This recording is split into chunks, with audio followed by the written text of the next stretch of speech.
Bien, nous allons nous intéresser maintenant aux variations de deux suites. La suite UN définie en fonction de n et la suite Vn qui elle est définie par récurrence.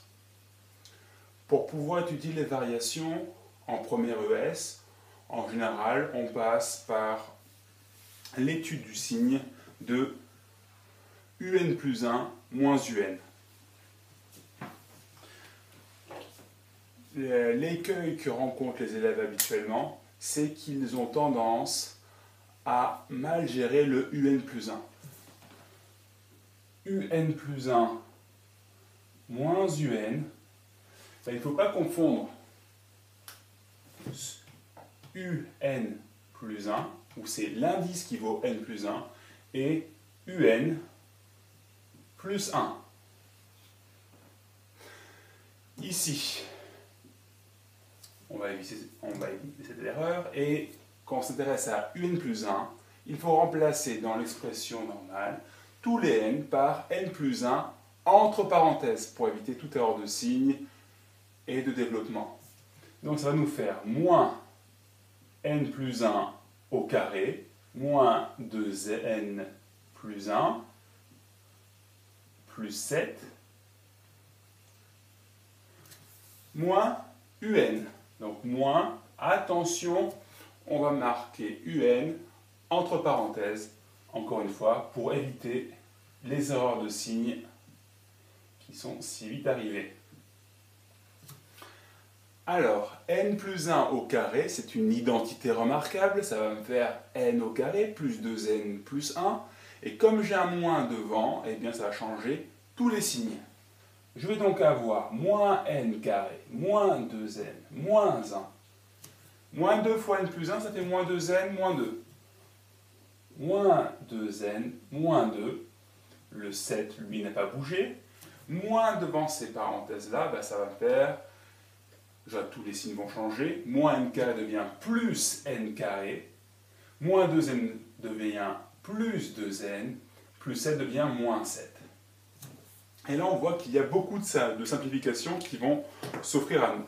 Les n carrés se simplifient. Les 2n aussi. Les 7 se simplifient. De telle sorte qu'il nous reste maintenant plus que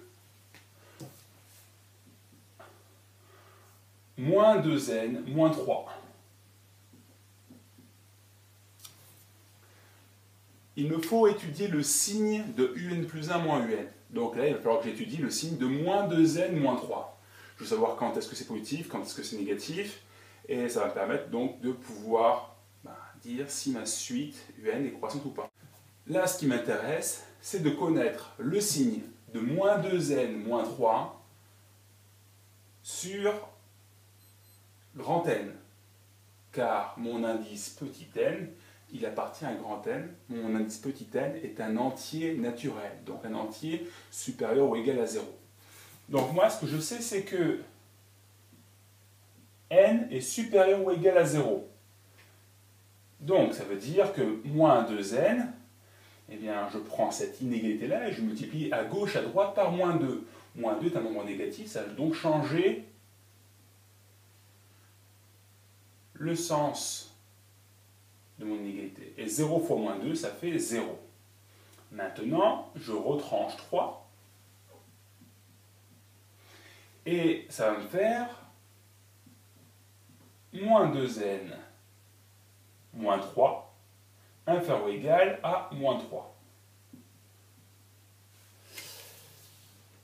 Alors ici, moi mon but c'est de savoir si moins 2n moins 3 est positif ou négatif. Je sais que moins 2n moins 3 c'est plus petit que moins 3. Donc, moins 2n moins 3 est strictement négatif. Et je vais pouvoir donc conclure ainsi un plus 1 moins un est strictement négatif. Je peux écrire de manière facultative un plus 1 inférieur à un Et ça, c'est valable pour tout n antinaturel.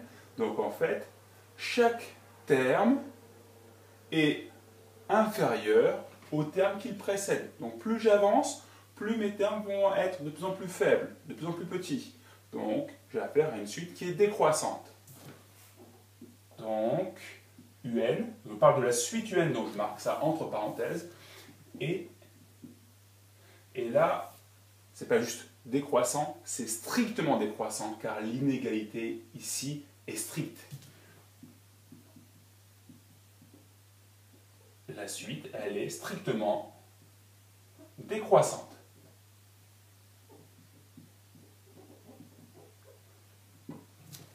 Alors, il faut savoir qu'il existe une autre technique, une autre approche, qui n'est pas vraiment utilisée en première ES, mais genre que certains professeurs présentent quand même, et qui est quand même genre, plutôt digne d'intérêt. Ça va être de considérer que UN est une fonction de n, donc UN est égal à f de n, et la fonction f, ici, ça serait f de x égale moins x carré, moins 2x, plus 7, fonction dont je pourrais étudier les variations, et si j'ai affaire à une suite qui est croissante sur R+, eh bien, elle sera aussi croissante sur grand N. Genre, la suite sera croissante sur grand N. Et si la fonction est décroissante sur R+, la suite sera décroissante sur grand N. Elle sera donc décroissante tout court. Voilà, donc ça c'est une autre méthode. Maintenant, on va s'intéresser à une suite qui est définie par récurrence. Ici, la méthode reste fondamentalement la même. Je dois m'intéresser à Vn plus 1 moins Vn. Alors, soit je remarque que ça, c'est rien d'autre que cette égalité-là avec le Vn qui est passé à gauche, ou bah, j'applique tout simplement mon égalité, et je regarde ce qui se passe. Vn plus 1, qu'est-ce que ça vaut? Eh bien, d'après l'égalité, ça vaut Vn plus n carré moins n plus 8. Et je n'oublie pas de soustraire moins Vn, genre je soustraire Vn. Donc, ça va me faire ici n carré moins n plus 8. Et là, il me faut déterminer le signe de ce polynôme du second degré en n.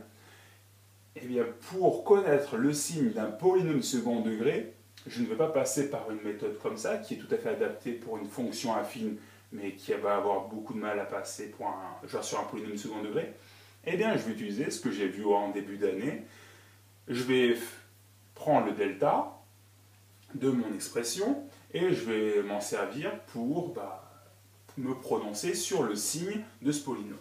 Donc le delta ici, c'est b carré moins 4ac, donc b qui vaut moins 1, moins 4a qui vaut 1, et c qui vaut 8.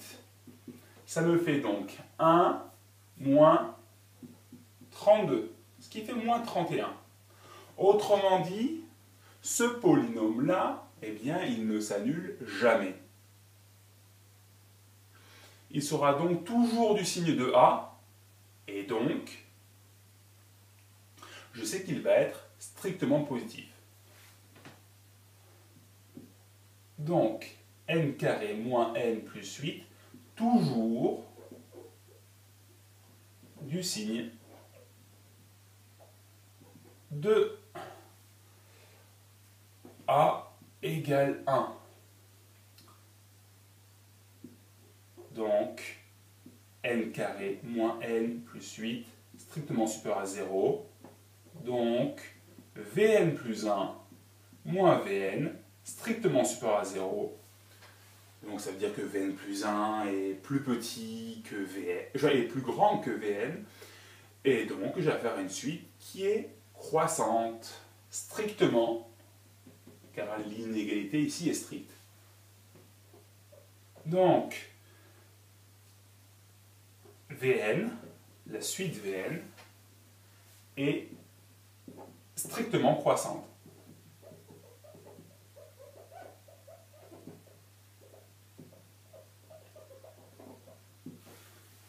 Et voilà.